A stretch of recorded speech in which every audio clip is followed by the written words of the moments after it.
بسم الله محكمة درجة كواد ciidamada qalabka sida waxay ku dhawaaqaysaa go'aanka dacwad ciqaabeedkii loo hestay eedeysanayaal kow Shucayb Cabdullaahi Maxamed 23 jir ah ina wiilo Axmed Maxamed ku dhashay Diinsor labo Saadiq Cabdijabaar Umar Xuseen 22 jir ah ina Kaamilo Maxamed ku dhashay Xamar saddex محمد عثمان أحمد عمر 24 jir ah ina aamino siidow faray ku dhashay Xamar afar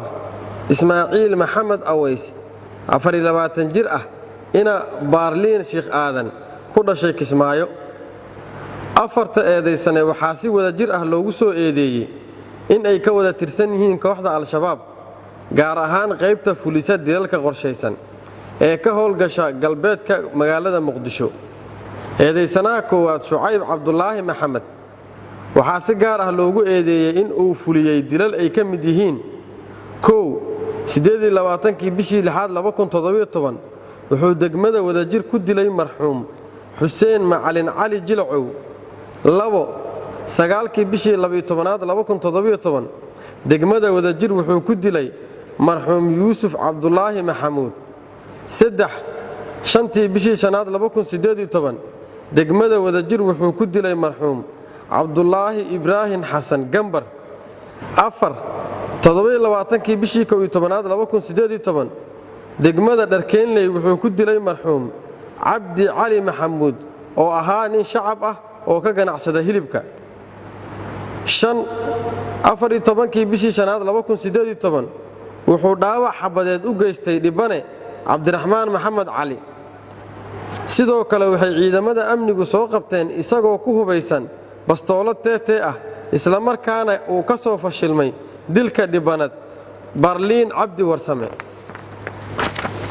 eedeysanaha labaad Saadiq Cabdijabaar Umar waxaa si gaar ah loogu eedeeyay in uu degmada Dayniile ku dilay marxuum Maxamuud Xasan Ibraahim 31 bishii 3aad 2019 kadibna ay ciidamada amnigu ku qabteen bistooladii uu dilka ku fuliyay eedeysanaha saddexaad Maxamed Cismaan Axmed waxaa si gaar ah loogu eedeeyay in uu wada ka ahaa mootobajaaj uu u adeegsanayay keenista iyo qaadista bastooladaha lagu fuliyo dilalka qorsheysan sidoo kale waxaa lagu eedeeyay 28kii bishii 2019 in uu qayb ka ahaa dilkii fashilmay ee la damacsanaa dhibane Baarliin Cabdi Warsame iyadoo ciidamada amnigu ay soo qabteen isagoo ku wada mootobajaaj eedeysanayaasha koowaad iyo afaraad oo ku hubaysan laba bastoolad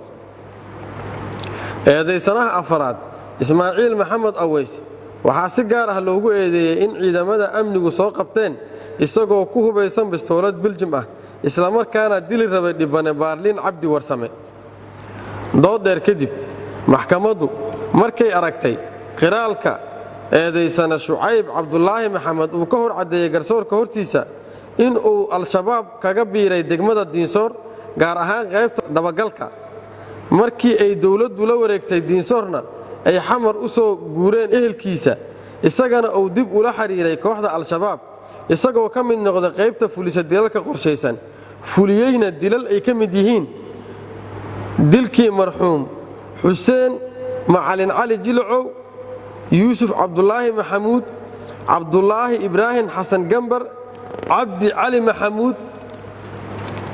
sidoo kale wuxuu eedeysano Shucayb sheegay in isaga iyo eedeysanaha labaad Saadiq ay wada geysteen dil markay aragtay maxkamaddu qiraalka eedeysana Maxamed Cismaan Axmed uu ka hor cadeeyay garsoorka hortiisa in uu ka tirsan yahay kooxda Al-Shabaab uuna tashkiiliyay ilka case isagoo qaabilsanaa in uu wada ka ahaa mootobajaaj uu u adeegsanayay keenista iyo ka qaadista bistooladaha lagu fuliyo dilalka qorsheysan sidoo kale wuxuu sheegay eedeysanuhu in ay ciidamada amnigu soo qabteen isagoo mootobajaaj ku wada eedeysanayaasha Shucayb iyo Ismaaciil oo ku hubaysan laba bastooladood markay aragtay maxkamaddu qiraalka eedeysane Ismaaciil Maxamed Aways uu ka hor cadeeyay garsoorka hortiisa in uu ka tirsan yahay kooxda Al-Shabaab tababarna uu ku soo qaatay Mubaarak markii uu ku soo laabtay magaalada Muqdishona uu la kulmay horjoogihiisa ilka case oo u diray 3 howlgal oo dhammaantood fashilmay oo uu ugu dambeeyay howlgalkii fashilmay oo uu ku doonayay in uu ku dilo Baarliin Cabdi Warsame markay dhageysatay maxkamaddu markaatiyaashii la horkeena midna ay u weydiisay marag furkooda waxay maxkamadda ka hor cadeeyeen in iyagoo jooga bar kontarool oo lagu hubiyo gaadiidka ay soo martay mootobajaaj ay saarnaayeen eedeysanayaasha kala ah Shucayb Maxamed Cusmaan iyo Ismaaciil markii ay joojiyeen ay baaritaan ku sameeyeen kadib kana heleen 2 bastoolad sidaasna lagu qabtay sidoo kale waxay sheegeen maragu in eedeysana Saadiq Cabdi Jabbaar Umar uu 2 xabad ku dhuftay marxuum Maxamuud Xasan Ibraahim kadibna ay iyagu qabteen isagoo ku hubeysan bistooladii uu ku dilay marxuumka markay aragtay maxkamaddu dambi muujinta ah dokumentiyo ay ka mid yihiin kow cadeymihii iyo qiraaladii laga qoray eedeysanayaasha koowaad saddexaad iyo afaraad labo sawirada iyo waraaqaha cadeynaya dhimashada marxuumiinta sare ku xusan saddex 2 bastoolad oo biljim ah iyo 1 bastoolad oo TT ah markay dhageysatay maxkamaddu doodii u dhaxaysay dhinacyada kala ah xafiiska xeelaalinta ciidamada qalabka sida iyo qareennada difaacaya eedeysanayaasha sidaa darteed maxkamadda waxaa u cadaatay in 4 eedeysana ay wada yihiin dambiilayaal gale dambiyada lagu soo kala oogay waxayna maxkamaddu ku kala xukuntay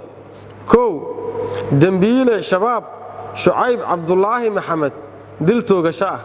2 dambiile shabaab Saadiq Cabdi Jabbaar Umar dil toogasho ah 3 dambiile shabaab Maxamed Cismaan Axmed xabsi daa'in 4 dambiile shabaab Ismaaciil Maxamed Aways xabsi daa'in cidii aan ku qanacsaneyn xukunka maxkamadda waxa u furan racfaan wabillahi tawfiiq fadlan walaal rukumo oo subscribe saar channelkeena gambalkana riix si ay mar waliba kugu soo dhacaan fariimaha wacyi gelineed ee aan mar waliba soo gudbino